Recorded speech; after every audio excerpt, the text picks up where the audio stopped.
12 سال کی عمر تک انسان کو یہ دکھ بڑے لگتے ہیں، ہوم ورک نہیں ہوا، ٹیچر ڈانٹے گی، آج چھٹی نہیں ملے گی، وغیرہ وغیرہ۔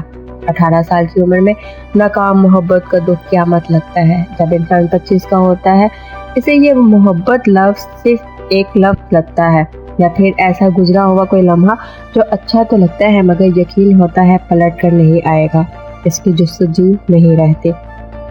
اس عمر میں رشتوں کی ذمہ داریوں کا احساس بڑھتا ہے اور ان ذمہ داریوں کے دور میں الجھ جاتا ہے۔ زندگی حالات کے ساتھ ایسا الجھا دیتی ہے، زندگی کے پیچھے بھاگتے بھاگتے پتہ ہی نہیں چلتا انسان موت کی دہلیز پہ آ کے کھڑا ہو جاتا ہے۔ 50 سال کی عمر میں یہی سوچ آتی ہے کاش ان لمحوں کو جی لیتا۔ بہتر وقت کی تلاش میں وقت ریت کی طرح مٹھی سے نکل چکا ہوتا ہے۔ جس وقت کو ہم آج برا وقت سمجھ کے ضائع کر رہے ہیں، ایک دن عمر کے اس کنارے کھڑے ہو کے اس وقت کو حسرت سے دیکھ رہے ہوں گے کہ کاش ہم اس وقت میں پلٹ سکتے ہیں۔